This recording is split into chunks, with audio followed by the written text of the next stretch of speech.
Hello, it's Justin. Welcome back to the channel. And it's December, aka Christmas season. So for this video, I wanted to go back to an iconic Doctor Who Christmas special, rewatch it like almost 20 years later, and break it down and give my thoughts. But I'm not doing this alone. I've also got one of my friends to watch this episode, and he isn't a Doctor Who fan. He's seen some episodes here and there when he was a little kid. He knows the basics of what Doctor Who is, but he's never seen this episode. This episode being the Runaway Bride, the Season 2 Christmas special, 2006, and the entrance of Donna Noble, my favourite Doctor Who companion. Now I do also want to say, the audio from this video was taken from a full-length podcast episode that me and my friend recorded. If you want to get straight to the breakdown, go to this timestamp, but let me just say a couple things, alright? Myself, my friend Kai, who's in this video, and our friend Ben, have a podcast together called Screen Bugs. Every Thursday, we review a film that features a bug, or some bugs, or something related to bugs. And we've been doing this podcast for months, but since it was Christmas month, we all got to pick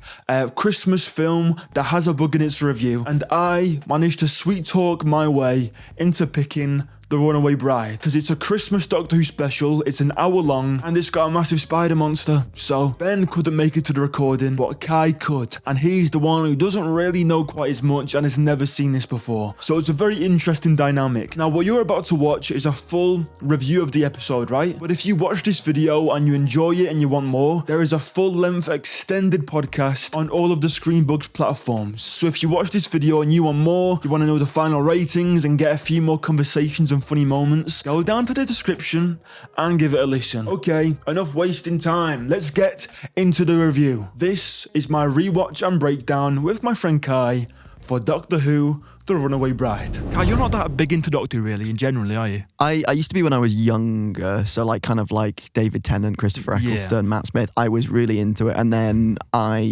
it was something I watched with my dad, and then I just stopped doing it, and then over time I got less and less interested in it. So I was interested this week when you said, guys, we're going to do something different. I want us to do a Doctor Who episode. Had you seen this episode before? Not to my memory. And I want to say, I will treat this as my first watch. How many times have you seen this one? Genuinely countless times. Is it an every year kind of watch, or? Not every year, but generally, Doctor Who since 2005 at least, I've seen all of it several times.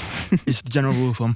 But I did rewatch it last night, just to refresh my memory, and I actually forgot how sick it is. Well, we'll get into what you think, but I thoroughly enjoyed this. First, I want to start this by just establishing, I love this episode. I obviously love Doctor Who. And more than that, this is the first episode of Doctor Who that features Catherine Tate as Donna Noble. See, I was going to ask that. So this features, is this the only episode that features her, or does she come back at all? She comes back like over a year later. Like a whole series happens. Yeah. Because when they booked Catherine Tate, you know, she's a well-known comedian. She's well-liked. They got her for a special. Like, we've got Catherine Tate for a special. She wasn't meant to come back, but a whole series happened with a different companion, a different cast. And then they managed to sweet talk her into coming back for a series, basically. Well, when I say sweet talk her, they asked her, and she said, well, yes, obviously. But yeah, so this episode is called The Runaway Bride for good reason, because we start off, don't we? We start off in a lovely wedding. Of Donna and Lance. Donna and Lance. And she's walking down the aisle and gets completely evaporated. And one of the silliest looking effects I've ever seen. This episode is, I can't tell the tone of this episode, to be honest. Yeah. And I feel it's a bit inconsistent. But it was nicely silly in places, I think, and I don't know if that's intentional or not. Well, I think it's a fair thing to say for most of Doctor Who that it's tonally inconsistent. Yeah. I think it's sort of part of the charm of it. This episode very much so, because you get some really dark moments and some super silly moments. Like there's a bit later on where we have a really silly moment followed by, I'm going to say, the kind of darkest point of the episode, and it was a big jump for me. But yeah, Catherine Tate gets eviscerated. Yes, it's a delayed scream for me. The effects happen. Everyone can see these particles, and she's like smiling, and happened to someone I knew once, actually. Crazy wedding. Well, it's quite common, actually. Yeah. This time of year, especially. What do we think of the main cast of not just David Tennant and Catherine Tate, but like the guy who plays Lance and maybe the family? What is your opinion on the cast in general? Well, this is a fairly weird episode, actually, because there's probably only about 4 characters. Yeah, 4 primaries. And it's mostly just Catherine Tate and David Tennant, who work really nicely together. Amazing together, yeah. Especially because up to this point, again, Catherine Tate is known as a comedian, a comedy actress, and there's a lot of comedy in this episode, obviously, but you do see different sides to her, which are explored more when she gets her own series. She gets some really dark, emotional moments, which she does great with. But Catherine Tate in Doctor Who was interesting because it was when she started to be seen as more than just a comedy actress. Yeah. Which I really liked. I mean, her character of Donna plays off the Doctor really well with the fact that... She hates him. Well, it's what I mean. One, she doesn't like him. And two, like, she's a very...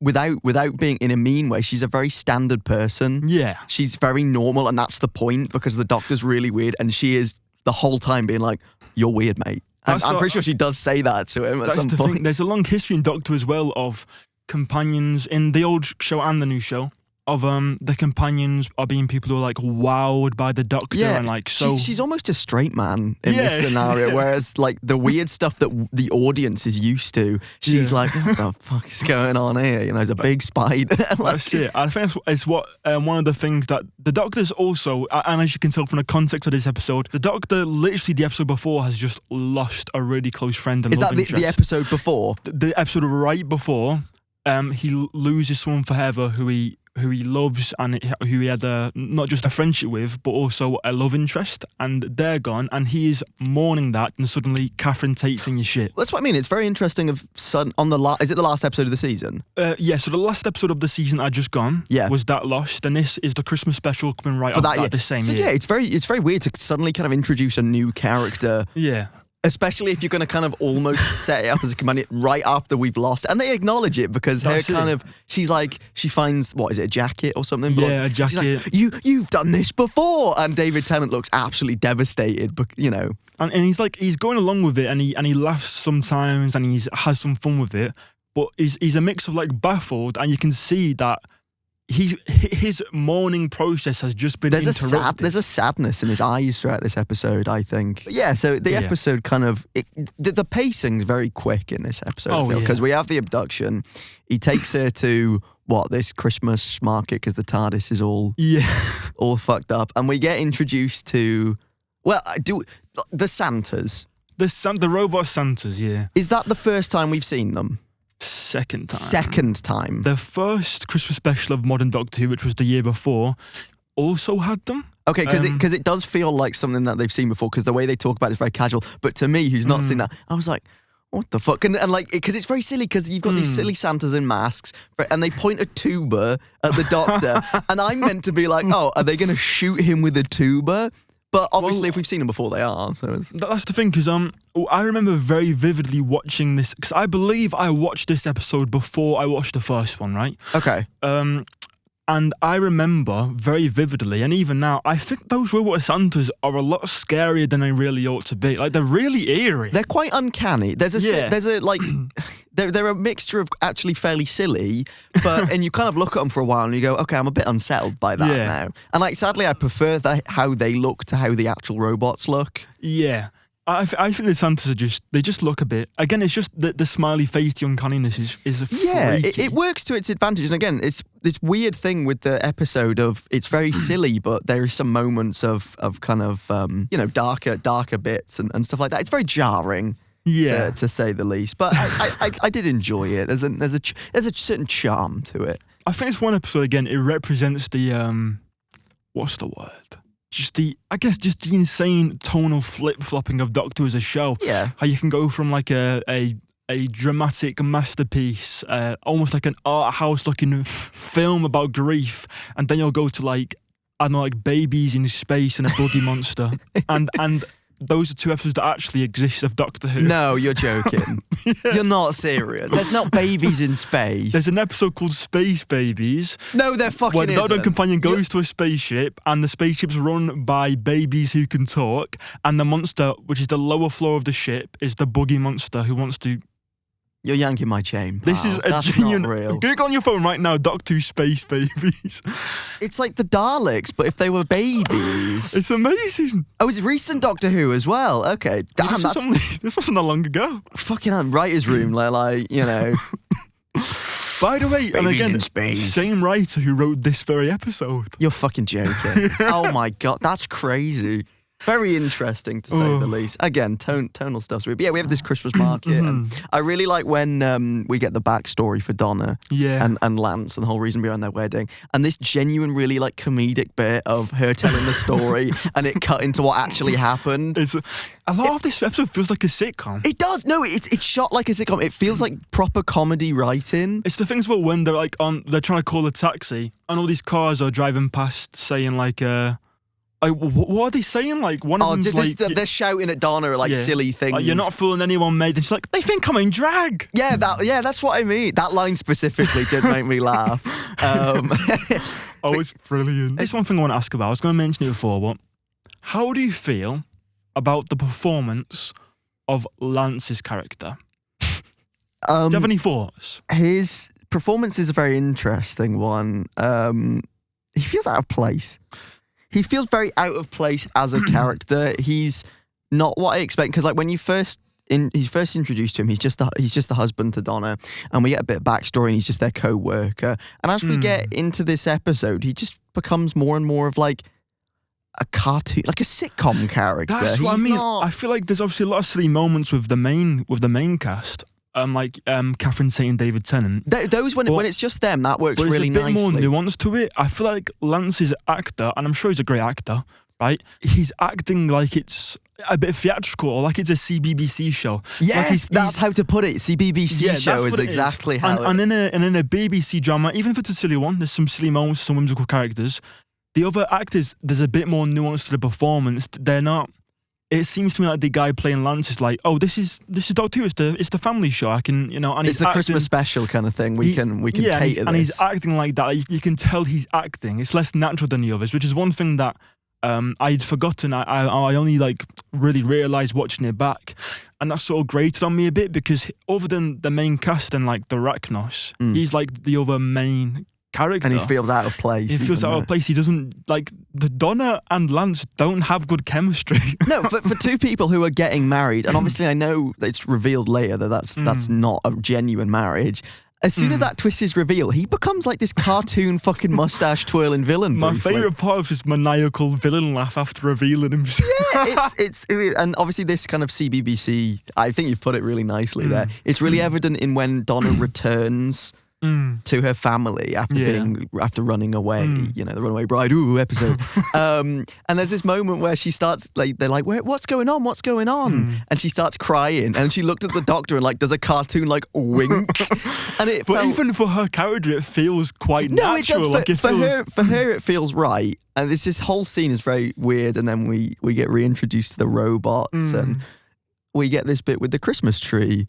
When they have the robots pull up once again, and they have this fucking like Xbox 360 controller painted grey with a big red button on the middle. It's just like sci-fi core. Like that's what it is. It is, but it feels like, it doesn't feel like modern sci-fi core. That feels like something you'd see in like the 60s, the older Doctor Who, or like Hitchhiker's Guide to the Galaxy. Star Trek's too modern for something like that. Yeah, like you can't just pull up with a painted Xbox 360 controller and then tell me that there's explosive baubles on the Christmas tree. Yeah. I was like the baubles are fine off these. There's people diving out of the way. I'm like, this is crap, but I'm having fun. That's it. I'm having fun because of it. It's not the. But the thing is, I was going to say, it's not like the deepest, most dramatic or high stakes thing, but that's the thing. Again, there's some genuinely really dark, like when they are in that scene and people are dancing, the Doctor just sort of watching, brooding from the side, and he sees someone dancing a certain move, and you get a flashback cut of him dancing with Rose the previous series. Well, that's what I mean. You can't then have this really emotional moment, and then this guy rocks up,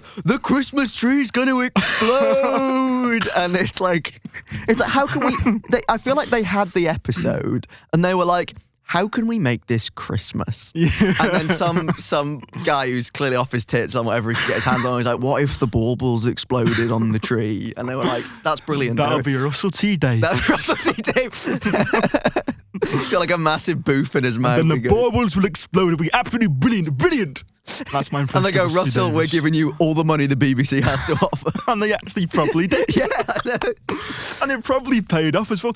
I just love as well when he's like saying to the Santas, like, if you're going to attack a man with a sonic screwdriver, one thing you never want to do is let him near the sound system. And he just plugs his screwdriver in and it just blasts the bass. And I did like the effect here of the robots actually coming to pieces and like falling apart. And But that's the conclusion to a moment that you can only do in Doctor Who. The sonic screwdriver is the plot device. It is. It's what it is. But it just, I don't know why it works, but it does, at least for me anyway. Any situation where the writer was like, what do we do now? Just have him point the screwdriver. Because there'll be like this like really old like rusty door. And they'll be like, how do we unlock it? And he goes, "Meh," and the door just opens. It's like, that's how it works. But it doesn't work on wood. Does it actually not work on wood? Is that an official established That's rule? an actual established rule. And they keep that consistent? Yeah. No way. It's like there's one point where he's like upgraded in a future episode and he's like making robots explode and one of them's made of wood and like, shit, they've worked it out. And he can't do anything about it. One of the three little pigs would be the Doctor Who's like nightmare. I can't get in. I could get in the hay. I could get in the brick. I cannot get in the wood. Our first, I guess, look or hint towards the Arachnos halfway through is that like very theatrical villain voice and a little leg pointing at the We get their screen. lovely little spider legs, don't we? And we have this this bug played by Sarah Parish, who I think does a really good job, and I really liked her. She has a good voice. Yeah. Do you like the voice? Because again, it's very theatrical. It's very comical, but I feel like because she's an alien and because she's this kind of like big creature and that, she gets away with it, and she gets away with that kind of like... she's an empress as well. Yeah, she's an empress. She kind of gets away with this like hissing voice where she kind of like on it like a bug, like proper really like good. spider does it. I really like this introduction of her watching the Doctor and you don't actually see her.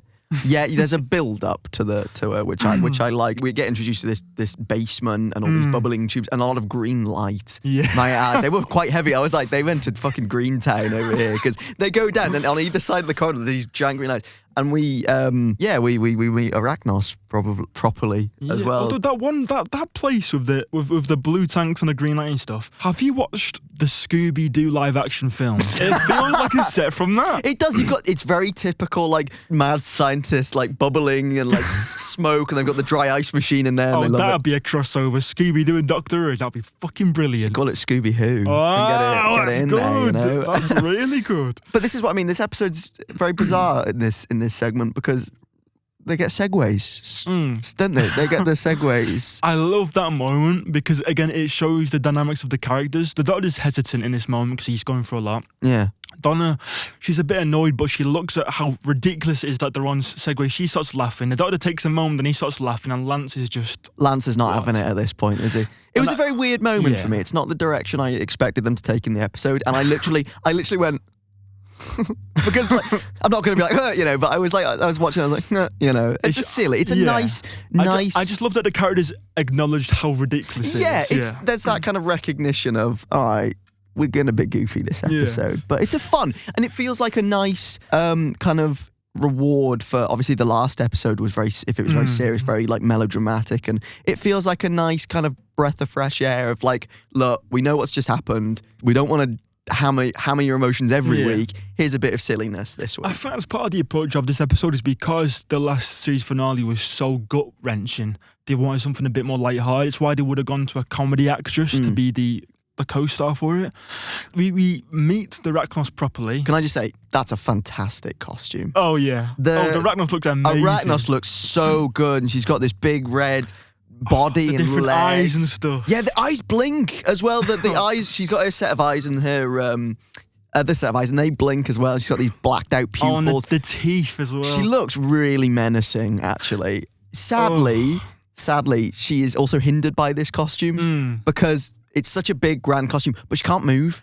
That's what I was going to say, yeah. And I feel like she'd be such an imposing villain if she just moved around a bit more. I just think the fact that she's static really takes away from that threat, because at no point did I think, uh-oh, look out, she's going to lunge at you. That's it. I feel like if this was in the most recent series where they had a bit more of a budget, bit more CGI. We probably would have had the Arachnos crawling on their sailing and stuff. Yeah, and it'd be horrifying. Try and physically stop the Doctor. It's just very still the whole time. But then also that's kind of not what the episode's going for. I don't want a horror approach. Like, honestly, if it wasn't a Christmas episode and they did it differently, having Arachnos chase them through these tunnels and have these kind of like claustrophobic, like skittering on the walls and stuff, that could be really effective horror. But that's not what they're going for this episode. So they're not gonna do that. So I didn't feel like, while I wanted it, I'm not upset that we didn't get it. We get this really weird twist of the fact that Lance is... the fake out of the axe. Yeah, he comes, he sneaks up on her with an axe, and Catherine Tate's like, no, do it, Lance! And it's really cheesy, because he literally goes to swing it and then goes,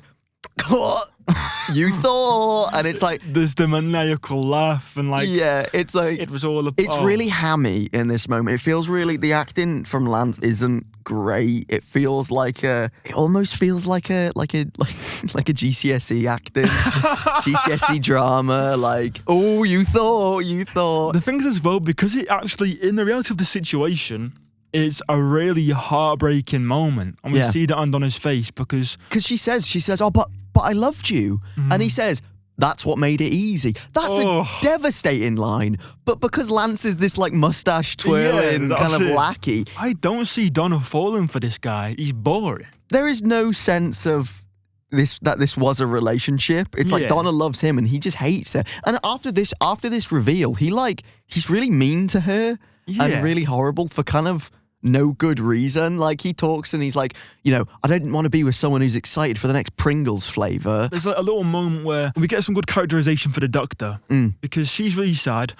He doesn't know how to approach dealing with someone who's just found out the love of their life is a... yeah, he's going through his own thing, but he also doesn't know how to respond to this. So his approach is to show us something great. He wants to find out where this ship came from, so he's looking back, but he has a scan, he has a screen he can just look at. Yeah. And he sort of looks at it and says something like, I can't remember the exact line, he said like, it was too small, I think you're always better. So I think his way of trying to, without being good at speaking her through this, his way to try and make her feel better is to open the TARDIS doors and show her the creation of the Earth. I think that would do it for anything, really. When my dog died or something. Yeah, but look, what have you? The Big Bang. Like, you can't, because she says that, she goes, my thing doesn't seem as big now, does it? Yeah, that's it. It's a really good moment as well. Actually, really beautiful visuals as well. Also, I think the effects look good here because they're not aiming for realism, so it doesn't look weird or out of place, or the CGI doesn't look crap. It's like, that is good. It's a weird in-between space where it doesn't look amazing, it doesn't look real, but it looks good enough to work. It looks good enough to believe in the context as well. I didn't sit there and be like, oh, this is taking me out of it. I sat there and thought, okay, they're looking at the start of the universe. This is just how this episode's going now. Like, yeah, I love the performances in this little part as well, because these are both characters going through some kind of loss and they're both hurt.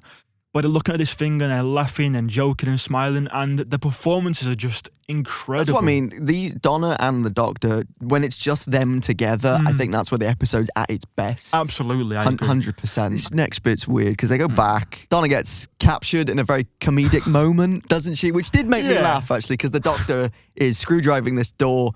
Donna gets proper comically taken away. And he just keeps yapping as well. And he goes, and you've never been this quiet. Turns around, goes, oh no, really comedic bit. And it's what I mean. There's some nice humour sprinkled in this episode. And now they're on the ceiling. They've been teleported to the ceiling. Yes. I do like, and it's a very Doctor Who thing, I do kind of like that this final showdown, it's not crawling spider and weapons shooting. It's like an intellectual conversation. It's like a big chess match. Yeah, it's a chess. That's a perfect way to put it. That's what it feels like.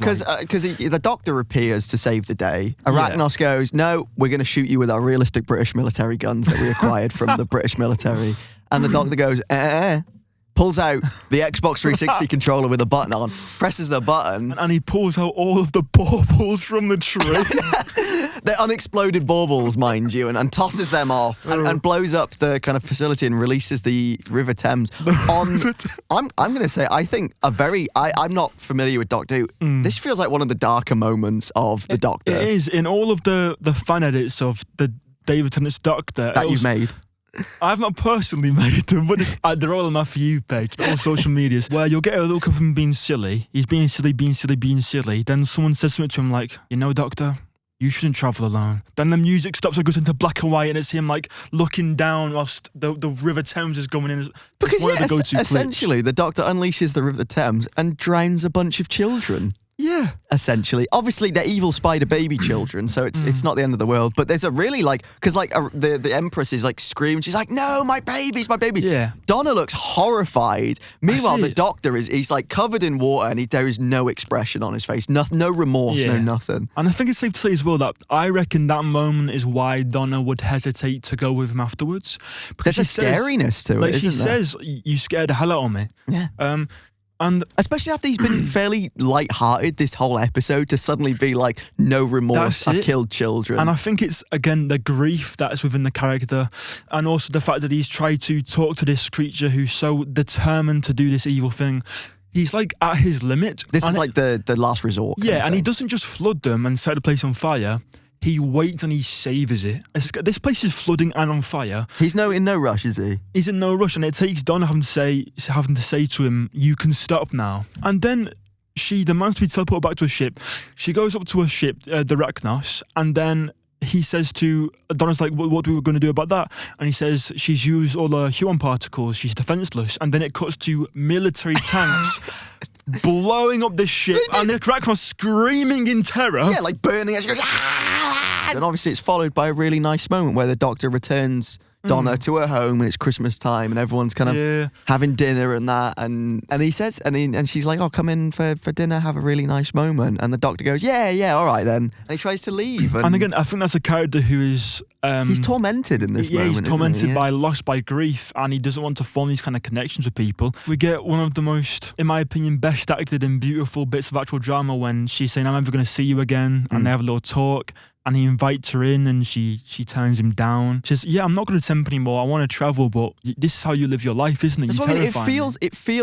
It doesn't feel satisfying, but it also does at the same time. It feels right. It feels like it feels like a just conclusion to what we've just seen. Nothing feels out of place. There is the part where he goes again. Then there's a fake out where she shouts it for his name again, and he goes, "Oh, what is it now?" And she just has that one last final, which I think represents the Doctor's story arc within this episode subconsciously, which is find someone, and then he says, "I don't need anyone," and she says, "I think you do, because I think sometimes you need someone to stop you." But with that, we end the episode. What a lovely episode. Yeah. As well of Doctor Who. I feel like you could watch that by itself.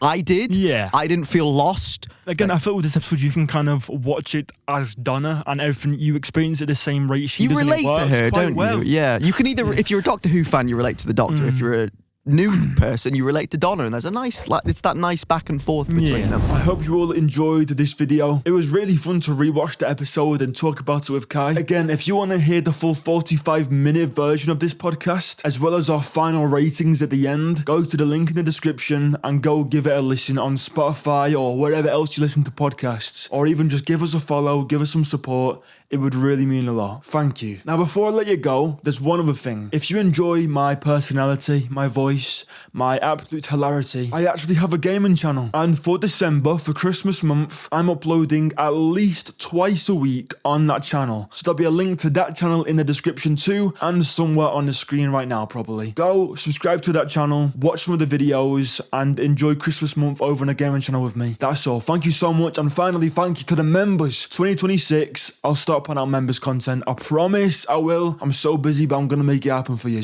Thank you all, and I'll see you probably in a few days for the first video about the war between land and the sea. Thank you all. Merry Christmas.